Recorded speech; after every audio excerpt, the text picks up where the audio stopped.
શિયાળાની ઋતુના આગમન સાથે જ સુરતમાં નવેમ્બરથી જાન્યુઆરી મહિના દરમિયાન વિદેશી પક્ષીઓનું આગમન થાય છે. લદ્દાખ, સાઇબિરિયા, રશિયા અને અન્ય ઠંડા પ્રદેશોમાંથી આ પક્ષીઓ ખોરાકની શોધમાં સુરત આવે છે. સુરત આવેલા તમામ પક્ષીઓ સવારે તાપી નદીના કિનારે આવે છે. આ પક્ષીઓ બ્લેક હેડેડ અને બ્રાઉન હેડેડ સીગલ તરીકે ઓળખાય છે. આ પક્ષીઓ પ્રાણીનું લેવલ સુરક્ષાની ખાતરી થતાં તેઓ આવા સ્થળોએ ઉતરાણ કરે છે અને અનોખી રીતે ઉડવાની અને જીવનનો આનંદ માણે છે. આ પક્ષીઓ આજકાલ શહેરના લોકો માટે આકર્ષણનું કેન્દ્ર બની રહ્યા છે. અહીંયા ઘણા વર્ષથી અમે સુરતના આજુબાજુ વિસ્તારમાં જોઈએ છે તો આ બધા યાયાવાર પક્ષીઓ હોય છે જે ઘણા દૂરથી એટલે કે નોર્ધન સાઈડ આપણે લદ્દાખ ગણો, મંગોલિયન ટિબેટિયન પ્લેટો ગણો, સાઇબિરિયા ગણો, ત્યાંથી ઠંડીની સિઝનમાં એ લોકો અહીંયા માઇગ્રેટ કરતા હોય. આ જે પ્રજાતિ આપણે અહીંયા જોવા મળે છે કોમનલી તે બ્લેક હેડેડ ગલ અને બ્રાઉન હેડેડ ગલ કહે છે એને.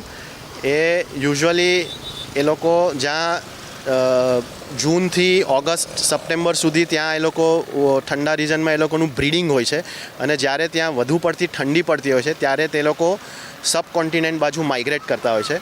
સુરત આવવાનું કારણ બી એક સામાન્ય કારણ છે કે અહીંયા પાણી અને ખોરાક, જેમ કે આ વોટર બોડી છે, કોઝવે છે, બીજા બધા આજુબાજુના નાના મોટા તળાવો હોય છે, ત્યાં એ લોકોને આરામથી ખોરાક ને પાણી મળી રહી છે એટલે એ લોકો અહીંયા લેન્ડ થતા હોય છે. આ પક્ષીઓને શહેરીજનો ખોરાકમાં ગાંઠિયા અને ફરસાણ આપતા હોય છે, જે અંગે પક્ષીઓ અંગે જાણકારી રાખનાર તજજ્ઞ પર્યાવરણ પ્રેમીઓનું માનવું છે કે તેનાથી પક્ષીઓને નુકસાન થઈ રહ્યું છે.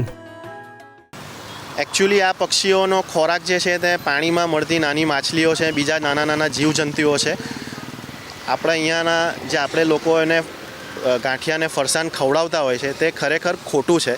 એનાથી પક્ષીની હેલ્થ બગડતી હોય છે અને એના લીધે એમને ઘણા પ્રોબ્લેમ થતા હોય છે.